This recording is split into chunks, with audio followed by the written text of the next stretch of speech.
안녕하세요. 한류의 신과 해외 반응을 소개하는 한류클래스TV입니다. 매주 수요일은 넷플릭스 공식 주간 순위가 올라오는 날입니다. 이 순위는 지난 한 주간 드라마 영화의 총 시청 시간을 그 드라마의 실행 시간으로 나눈 뷰라는 개념의 순위입니다. 한마디로 어떤 드라마가 지난주 100만 시간이 시청되었고 그 드라마의 회차가 4회차라면 100 나누기 4 결과는 25만 뷰가 됩니다. 결국 이 방식은 회차가 1회라도 적은 드라마들이 순위 방식에서 항상 유리합니다. 단적으로 K드라마는 적게는 8화에서 많게는 16화이고 시즌제로 방영하는 미드가 평균 적게는 4화, 많게는 8화이기 때문에 이 방식은 미드를 1위 만들기 위한 노골적인 순위 방식입니다. 혹자는 이런 이야기를 합니다. 우리도 시즌제로 회차를 줄이면 되지 않느냐고. 하지만 위에 언급했듯이 K드라마는 시즌제보단 단일 시즌제로 한 시즌의 엔딩까지 깔끔하게 끝내는 게 장점입니다. 과거 미드와 스페인어 드라마만 보던 남미에서 K드라마가 폭발적으로 인기를 끌었던 이유 중 하나는 미드처럼 시즌제로 하다 마지막에는 갑자기 결말도 내지 않고 드라마가 사라지는 현상이 없기 때문입니다. 한마디로 미드는 짧은 시즌1을 내놓고 반응이 좋으면 시즌을 무한으로 늘려서 드라마로 수익을 창출하는 목적으로 기획하지만 K드라마는 애초부터 한 시즌으로 끝내기 때문에 한 시즌의 완성도에 최선을 다합니다. 결국 넷플릭스에서 오리지널로 방영된 K드라마 중 시즌제가 성공한 드라마는 킹덤 시리즈밖에 없을 정도로 K드라마 시즌제의 성공률은 낮습니다. 오징어 게임은 현재 비영호 시리즈에서 새 시즌이 역대 1, 2, 3위를 하고 있지만 시즌이 지날수록 총 시청 시간이 현저히 떨어졌습니다.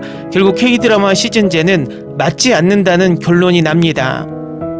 단 모범택시의 참교육처럼 드라마가 회차별로 다른 스토리로 가는 경우는 시즌제 개념보단 다양한 스토리가 옴니버스 개념이라 성공 확률이 큽니다. 각설하고 이번 주 넷플릭스 주간 순위를 살펴보겠습니다. 먼저 영화 부문에서는 지난주 공개된 에놀라 홈즈 시즌3가 1위에 올랐습니다. 이 순위에서 가장 주목해야 할 부분은 6위에 있는 K-POP 데모넌터스로 무려 55주 연속 탑10에 있어 약 1년 3개월 동안 인기가 떨어지지 않고 있다는 것입니다. 비영어 영화 부문에서는 K영화 남편들이 3주 동안 순위에 머물며 2위에 위치해 있습니다. 이 드라마는 완성도가 떨어지는 90년대식 킬링타임용 영화로 아무 생각 없이 보기는 편한 영화입니다. 영어 드라마 쇼 부문에서는 I Will Find You가 3주 동안 1위에 올라 있습니다. 이 드라마는 지난주 총 시청 시간이 8,800만 시청 시간이지만 실행 시간이 적기 때문에 뷰는 1,600만으로 높이 나옵니다. 비영어 드라마 쇼 부문에서는 4주 연속 1위에 올랐던 참교육이 2위로 내려갔고 김부장이 1위로 올라섰습니다. 김부장은 지금 진행 중인 드라마라 4회차만 나왔기 때문에 총 시청 시간은 총 10회차인 참교육이 높지만 회차가 4회차인 김부장이 나누기에 분모가 적기 때문에 1위에 올랐습니다. 2위에는 위에서 언급했지만 참교육이 차지했는데 이번 주 총 4,990만 시간을 추가해서 누적 4억 8,800만 시청 시간으로 역대 넷플릭스 오리지널 K드라마 순위에서 더 글로리를 제치고 5위에 올랐습니다. 재밌는 게 참교육이 더 글로리 시청 시간을 넘겼다면 전세계 언론들은 더 글로리 히트할 때만큼 떠들썩해야 맞지만 그렇지 않습니다. 이유는 이 드라마의 순위가 더 글로리 때와 같이 정당한 순위를 받지 않기 때문입니다. 여기서 지금 통합 넷플릭스 1위를 달리고 있는 미드 I Will Find You와 총 시청 시간과 뷰 차이를 비교하면 참교육은 누적 5억 4,880만 시청 시간이지만 뷰는 5,130만 뷰, 약 10분의 1로 숫자가 줄어들지만 미드 I Will Find You는 누적 4억 690만 시청 시간이지만 뷰는 7,410만입니다. 결국 이런 식으로 뷰 순위로 미드를 1위로 만들면 계속해서 전세계 언론에서는 이 미드를 뉴스로 띄우게 되고 다시 이 드라마를 보려고 시청자들이 유혹을 받게 되며 보게 된다는 겁니다. 이 플릭스페트롤 순위 자체가 미드의 광고판 역할을 하며 어그로를 끌어서 보게 된 시청자들은 미드 I Will Find You의 IMDb 평점 7.2점을 K드라마 참교육에는 IMDb 평점 8.5점을 주게 만든다는 것입니다. 또 로튼토마토 평점에서도 참교육은 전문가 88%의 만족도, 시청자 만족도 94% 만족도, 미드 I Will Find You는 전문가 만족도 61% 만족도, 시청자 만족도 62%로 두 드라마를 보는 눈은 한국 시청자의 눈이나 전 세계 시청자들의 눈이나 모두 같다는 것입니다. 결론은 이 뷰 개념의 순위 방식은 시청자의 평가와 전혀 다른 결과를 주고 있다는 것입니다. 참고로 비영어 순위 5위에는 K드라마 맨 끝줄 소년이, 7위에는 연상호 감독의 총괄 프로듀서를 맡은 일본 드라마 가스인간이 올라 있습니다. 가스인간은 현재 일본에서만 1위, 아시아 중동에서 탑10에 들고 있어 대부분 일본에서 시청시간이 나오고 있어 일본 애니가 순위에 드는 방식과 비슷합니다.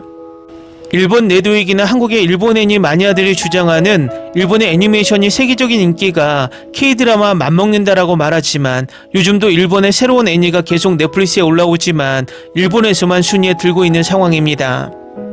오늘 날짜 프레시페트롤 1일 순위에서는 김부장이 3위, 참교육이 5위 순위에 올라 있습니다. 지금 중국에서 드라마 김부장과 참교육이 얼마나 인기가 있는지 중국 대표 포털 소우닷컴에서 김부장이란 키워드를 검색하면 기사들이 끝없이 나열됩니다. 이 중국 기사 중 나열된 기사들을 분석한 중국 기사가 있는데 읽어보니 재미있습니다. 바로 살펴보겠습니다. 참교육 열풍을 타고 2026년 개봉한 신작 한국 드라마 김부장은 첫 방송과 함께 화제를 모았습니다.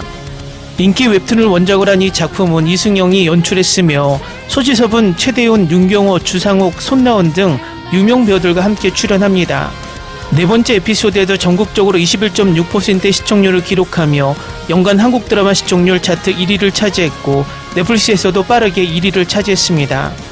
48세가 된 소지섭은 전설적인 요원으로 변신해 정체를 숨기고 납치된 딸을 구하기 위해 위험한 세계로 돌아가 다시 한번 강인한 카리스마를 뽐냅니다. 한국 사회현실주의 세계의 부상은 중국 문화계를 뒤흔들었습니다. 참교육과 김부장은 주요 방송사와 글로벌 스트리밍 파이프라인에서 단연간 시청률 기록을 경신했습니다. 이 인기 현상은 중국 언론사와 문화위원회에 큰 충격을 주었습니다. 중국의 주요 경제 및 엔터테인먼트 매체들에서는 이 메가 히트작들은 국내 중국 드라마와 비교하는 광범위한 사후 분석을 내놨습니다.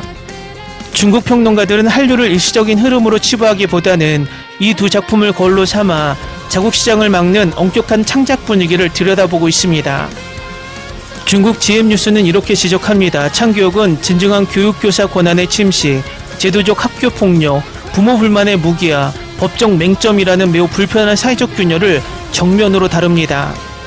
중국 비평가들은 청소년 비행과 독성 부모 압력이 중국 내에서 폭발적인 논점이지만 현지 드라마는 이를 진정성 있게 다루는 것이 엄격히 금지되어 있다고 지적합니다. 국가의 엄격한 감시 아래 중국 작가들은 사회적 결함을 의무적인 도덕적 낙관주의의 렌즈를 통해 걸러내야 합니다. 한국은 사회의 가장 날카로운 고통을 뚫고 세계적인 걸작을 창조한다고 중국 평론가들은 소우닷컴 사설에 언급했습니다. 또한 중국 드라마는 피상적인 부차적 줄거리나 인위적인 해피엔딩 뒤에 숨을 수밖에 없고 현실을 직시할 구조적 용기가 부족합니다. 기술적 시각적으로 볼 때 액션 시퀀스는 K드라마 김부장 특히 4화에서 강조된 혹독한 아날로그 창고 근접 전투 장면들은 감탄을 불러일으켰습니다. 하지만 현재 중국의 현대 액션 연속극과 판타지 서사시는 중국 내 평론가들로부터 CGI 피로감이라는 강한 비판을 받고 있습니다. 중국 언론은 중국 스튜디오들이 아이돌에서 배우로 변신한 배우들의 신체 훈련 부족을 감추기 위해 과도한 그린스크린, 반복되는 슬로우 모션 편집, 무중력 카메라 워크에 의존한다고 지적합니다. 김부장은 뼈가 부러질 듯한 생생한 실용 스턴트와 유용한 롱테이크 안무로 감탄하게 만듭니다. 중국 비평가들은 이를 디지털 지름길에 대한 신체적 규율의 큰 승리로 평가하며 한국이 황금기 홍콩 액션 영화의 거칠고 긴장감 넘치는 미학을 성공적으로 계승하고 현대화했다고 주장합니다. 중국 언론은 이러한 타격을 부추기는 전략적 기업 인프라도 분석했습니다. 참교육과 김부장 둘 다 상호 연결된 기존 디지털 만화 세계관을 기반으로 만들어졌다며 소우 엔터테인먼트는 중국이 훨씬 우월한 자본을 보유하고 있음에도 불구하고 상호 경쟁에서 패배하고 있는 이유를 분석했습니다. 중국 플랫폼들은 대규모 온라인 웹소설을 구매하는 데 수억 위안을 쓰는 경우가 많지만 최종 TV 작품들은 역사적 궁정 로맨스나 예측 가능한 기업 상속자 멜로드라마 같은 동일한 클리셰를 반복한다며 중국 언론은 한국 제작사들이 복잡한 웹툰을 자연스럽게 교차하고 서로를 지원하는 거친 한국 영웅 세계관으로 재해석하는 반면 중국 투자자들이 우선시하는 것은 지나치게 신중하고 알고리즘에 의존하는 투자를 선택한다고 한탄합니다. 덧붙여 김 부장이 이 작품은 초폭력적이고 전 세계적으로 공정한 정의와 체계적 개혁에 대한 열망을 자극한다고 말하며 존윅의 원초적 분노를 김 부장에서는 참교육하는 것처럼 느껴졌다고 말합니다.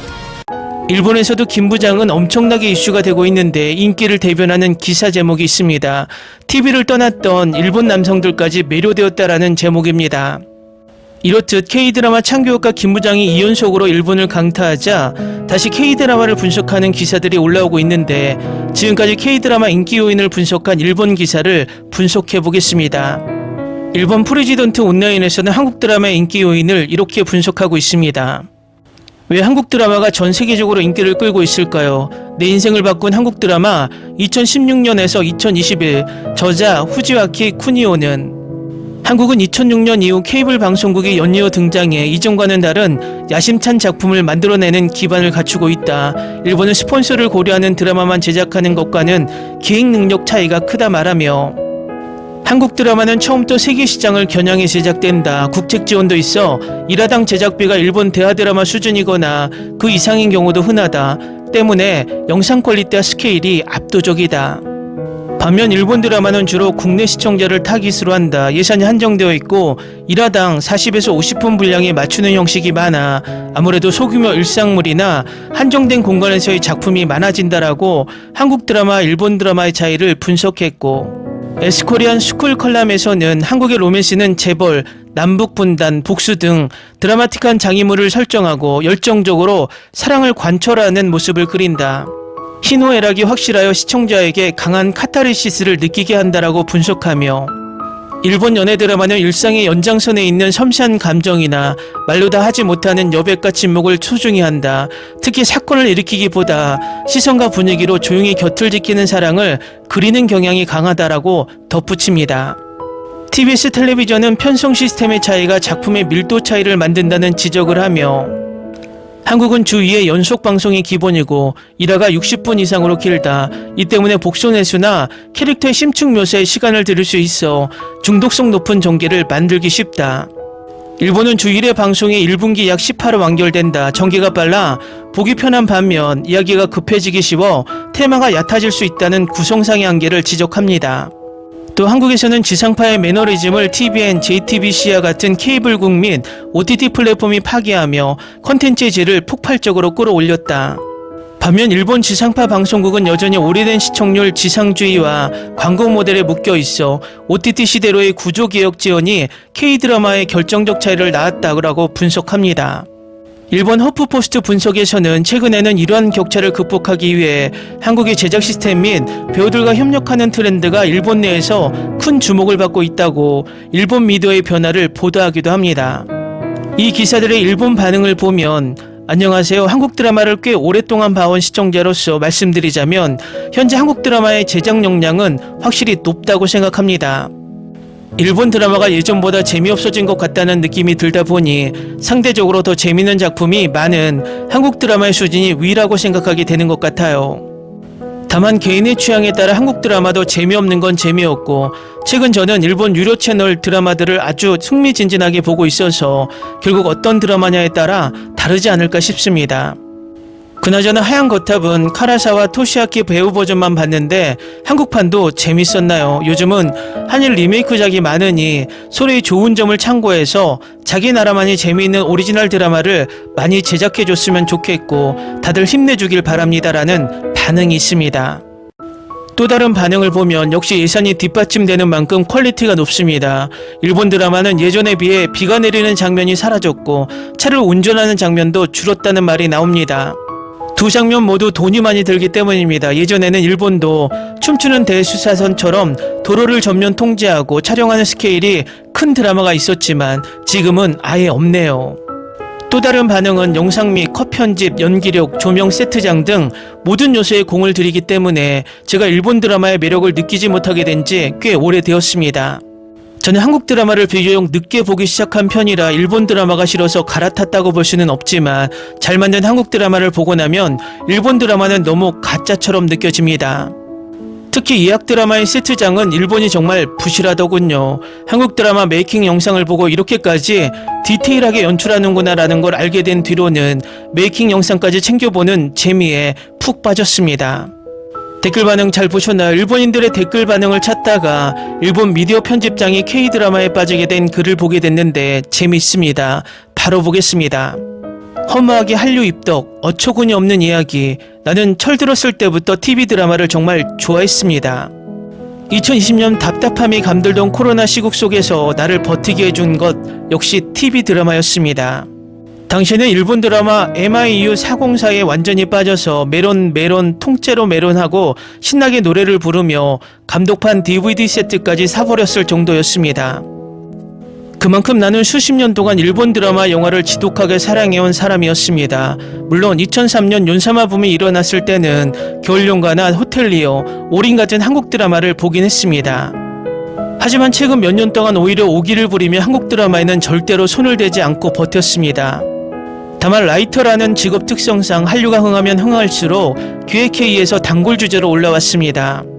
회의 도중 오고씨는 오징어 게임에 대해 어떻게 생각해요? 라는 질문을 받기도 했지만 죄송해요, 저 일본 드라마밖에 안 봐서요 라며 용케 피해갔습니다. 라이터로서 39 리뷰 기사 좀 써주세요. 하지만 한류의 파도는 내 상상 이상으로 거대하게 나를 덮쳐왔습니다. 2023년 1월 평소 신세를 지고 있던 웹진 편집부로부터 39이라는 한국 드라마가 지금 화제인데 리뷰 기사를 하나 써줄 수 있냐라는 의뢰가 들어왔습니다. 결국 내 신념을 구체적인 업무 일의 형태가 가로막아선 것입니다. 오고씨 씨가 써줬으면 좋겠다고 콕 집어 부탁한 일을 거절할 수는 없었습니다. 영상도 예쁘고 확실히 예전보다 퀄리티가 대단히 높아졌다고 생각하긴 했지만 덕질을 할 정도로 빠지지는 않았습니다. 오히려 1회당 70분이 넘는데 총 12회라니 참 길다라고 생각했습니다. 그래도 한두 치고는 짧은 편이지만 그런 내 후기를 한두 덕후 지인들에게 이야기했더니 이런 답이 돌아왔습니다. 넷플릭스 끊었으면 무조건 사랑의 불시착부터 봐야지. 돈을 진짜 아낌없이 쏟아부어 만들어서 그 압도적인 스케일감 하나만으로도 볼 가치가 차고 넘쳐라고. 나는 기본적으로 남이 추천해주면 일단 경험해보는 타입입니다. 그래서 속는 템 치고 보기 시작했는데 개미지옥이었습니다. 아, 이게 말로만 듣던 입덕의 늪이구나. 그 유명한 부시착 늪. 남들은 유행이 시작된 지 3년이 지나 이미 다 빠져나온 그 늪에 나 혼자 뒤늦게 진흙탕 싸움을 하듯 호적거리며 깊숙이 빠져버린 것입니다. 하지만 세계적으로 데이트한 작품답게 사랑의 부시착은 정말 위대했습니다. 무엇보다 북한군인 리정혁을 연기한 현빈이 어찌나 멋지던지 그 뒤로 시크릿 가든, 눈의 여왕, 내 이름은 김삼순을 미친듯이 정주행하며 이제 저도 한국 드라마 좀 압니다. 다만 여기서 꼭 짚고 넘어가고 싶은 게 하나 있습니다. 오랫동안 일본 드라마를 맹목적으로 사랑해온 일두부심이 있던 나는 한국 드라마에 입문하면서 스스로 두 가지 규칙을 정했습니다. 첫째, 아무리 한 대에 빠져도 일드 시청 개수를 줄이지는 말 것. 실제로 지금도 매 분기 15편 정도는 챙겨본다. 둘째, 한국 드라마가 훨씬 더 재밌네라며 일본 드라마를 깎아내리거나 비교하며 품평하지 말 것. 애초에 두 나라는 드라마 제작 환경도 투자 자본의 규모도 완전히 다릅니다. 어느 쪽이든 재미있는 작품이 있으면 지뢰 같은 작품도 있기 마련입니다. 게다가 컨텐츠는 보는 사람의 주관이 크게 작용하니까 한국 드라마는 이렇다, 일본 드라마는 저렇다라며 주어를 너무 크게 잡아 일반화 오류를 범하지 말자고 다짐했습니다. 나 자신과의 그런 약속을 꿋꿋하게 지켜온 지 어느덧 1년 반이 흘렀고 내가 본 한국 드라마는 총 30편이 되었습니다. 눈 깜짝할 사이에 한 대의 최신 트렌드나 배우들의 계보에 대해 어느 정도 썰을 풀 수 있을 만큼 마니아가 되었습니다. 물론 지난 20년간 한 길만 파오신 대선배 덕후님들의 비할 바는 아니지만 말입니다. 참고로 나는 넷플릭스만으로는 목이 말라 작년 가을부터 몇 달간 유넥스트라는 플랫폼에도 추가로 가입했습니다. 거기서 달의 연인 보보경심녀를 보고 사망자 왕소에게 제대로 심장폭격을 당했습니다. 그리고는 급기야 연말에 이준기 배우의 팬미팅까지 예매해서 가버리는 대형사고를 치고 말았습니다. 현장 분위기가 어찌나 황홀하던지 들어가기 전보다 정확히 100만 배는 준기 배우에게 더 깊게 빠져서 기어 나왔습니다.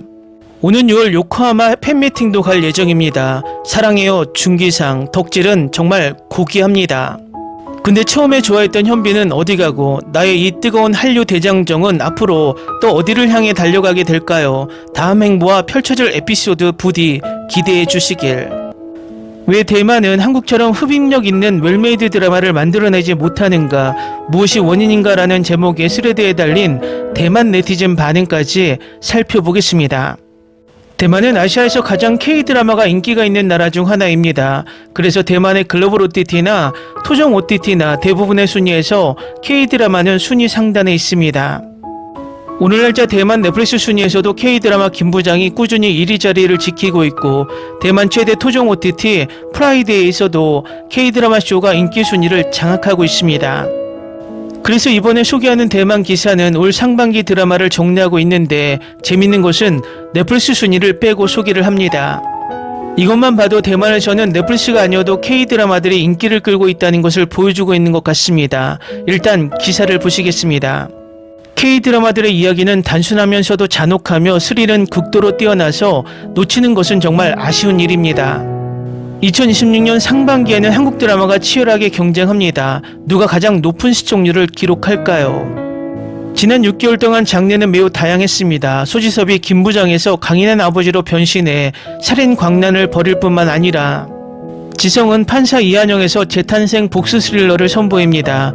로맨스 드라마 팬들은 21세기 대군 부인에서 변우석과 이지은 사이에 압도적인 연기를 보며 기꺼이 열광했습니다. 또한 박신혜 주연의 언더커버 홍금보와 이나영 주연의 안어 그녀들의 법정은 여성 직장에 대한 논의를 불러일으켰습니다. 이 글은 2026년 상반기 한국 드라마 시청률 상위 20개 순위를 종합적으로 정리하여 실제 관객 리뷰와 꼭 봐야 할 드라마를 한꺼번에 이해하는 데 도움을 줍니다. 주목할 점은 많은 논의가 된 참교육이 목록에 포함되지 않았다는 것입니다. 이는 성적이 나빠서가 아니라 다른 통계 기준 때문입니다. 이 순위는 SBS, MBC, TVN, JTBC, ENA, KBS 등 한국 TV 방송국의 최고 단일 에피소드 시청률을 기준으로 하며 최소 시청률 기준은 4.533%입니다. 참교육은 넷플릭스에서 방영된 스트리밍 시리즈로 한국 TV 방송국과 비교할 만한 시청률이 없어 순위에 포함되지 않습니다. 이 기사는 올 상반기 전 세계에서 인기가 있었던 드라마 20편을 자세히 소개하며 기사를 마칩니다. 이처럼 아시아권 나라들은 서양 시청자들처럼 넷플릭스에 연연하지 않습니다. 넷플릭스가 아니어도 K-드라마는 정말 많은 컨텐츠를 여러 OTT로 볼 수 있기 때문입니다. 한편 대만도 중국이나 일본처럼 왜 대만 드라마는 K-드라마처럼 인기가 없을까란 고민을 하고 있는데, 작년에 대만 인스타그램에 이런 고민의 스레드가 올라와 엄청나게 뜨겁게 토론이 오간 흔적이 있습니다. 이 스레드는 왜 대만은 한국처럼 흡입력 있는 웰메이드 드라마를 만들어내지 못하는가, 무엇이 원인인가라는 질문을 던지며 대만 현지 크리에이터, 배우, 방송계 종사자 및 일반 대중들 사이에서 엄청난 논쟁과 깊은 자아성찰을 불러일으킨 화제의 게시글입니다. 다음은 이 스레드에 달린 대만 네티즌 반응입니다. 한국 드라마는 단 몇 분만 나오는 조연들까지 연기를 기가 막히게 잘하는데, 대만 드라마는 주연 배우를 빼면 나머지 배우들 연기가 너무 어색하고 오글거려. 나중에 알게 된 건데 한국은 뮤지컬이랑 연극 문화가 엄청 활성화되어 있어서 배우들이 기본기를 다질 기회가 많더라고요. 생각해보니 대만에서 연기력으로 호평받는 배우들도 대부분 연극 무대 경험이 있던데, 확실히 이런 무대 경험이 연기력과 깊은 연관이 있는 것 같아요. 대만 드라마도 좋은 거 진짜 많아. 아마 드라마를 많이 안 봐서 그럴 수도 있는데, 나는 불량진념 청제사, 천흑 청패한, 상견니, 화관남의 전대인을 추천할게. 사실 찾아보면 엄청 많거든. 난 여전히 대만 드라마를 계속 엄청 좋아하고 있어. 단순히 제작비 규모만 비교해봐도 대만 청춘 드라마는 한국 드라마의 상대가 되지 않아요. 게다가 대만은 눈에 띄는 차세대 배우가 없는 배우 기근 현상이 심각합니다. 많은 시청자들이 소재도 훨씬 다양하고 남녀 주인공의 매력도 압도적인 한국 드라마로 발길을 돌리고 있는 게 현실입니다. 국민당이랑 민중당이 예산을 삭감해서 그래요. 한국에 한 번 살아본 적도 없으면서 그저 대만에서의 경험만 가지고 정부 보조금이니 예산이니 민족 자존심이냐 하며 멋대로 추측해내니 영원히 남들에게 추월당하는 겁니다. 그러면서도 정작 자신은 왜 뒤처지는지 영문도 모른 채 어리둥절해하고 있죠. 치명적인 상처는 바로 산업 고도화의 부재입니다. 하지만 이건 비단 엔터테인먼트 한 분야만의 위기가 아니에요. 사실 대만 기업의 7에서 80%를 차지하는 대중소기업들 대부분이 산업 고도화에 굉장히 소극적이고 수동적입니다. 그렇다 보니 결국 시대의 흐름에 뒤처져 서서히 도태되고 있는 실정입니다.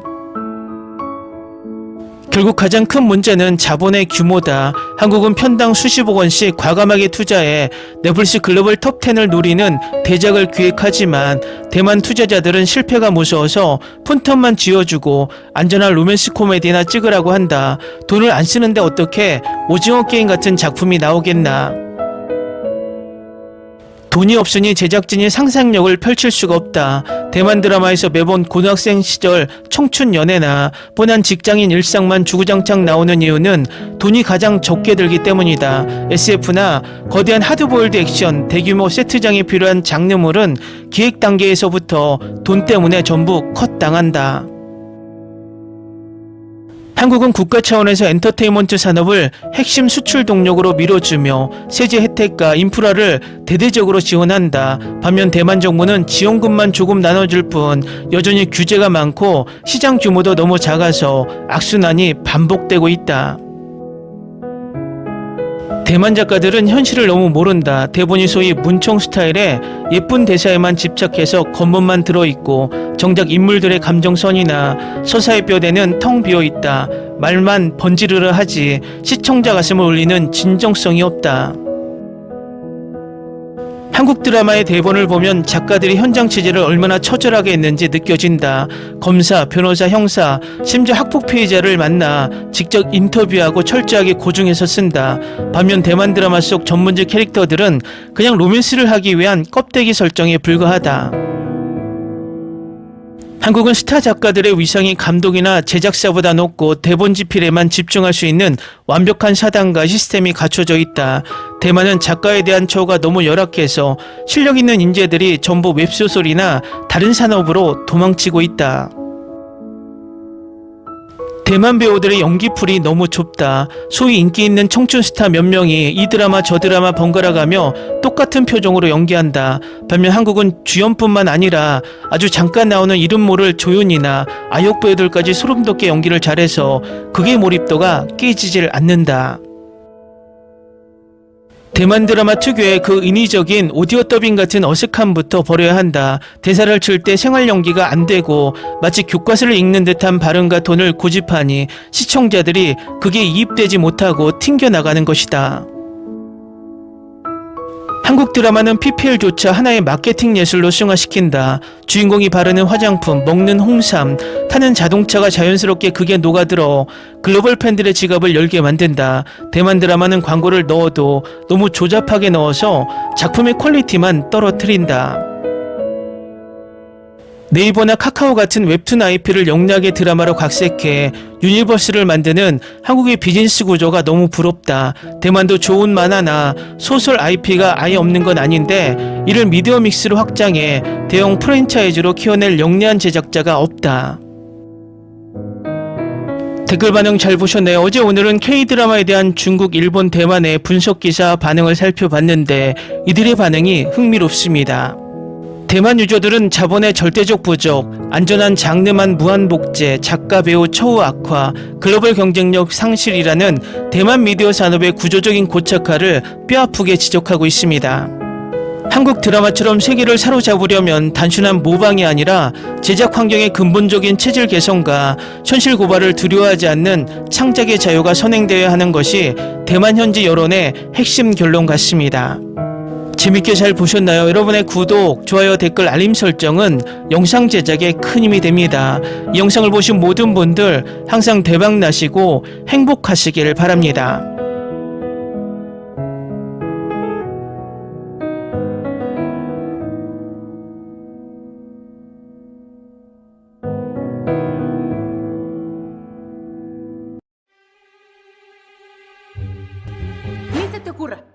Olvida el ganso y los tomates. No hables de las ballenas. No es un acuario. No actúes como tonta. Sé que eras una genio. ¿Sí? No vayas a presumir, a la gente no le gusta eso. Y no digas cosas sin sentido. Y bueno, ¿terminamos? Hasta pronto. Abogada, tengo mucha curiosidad por conocerla.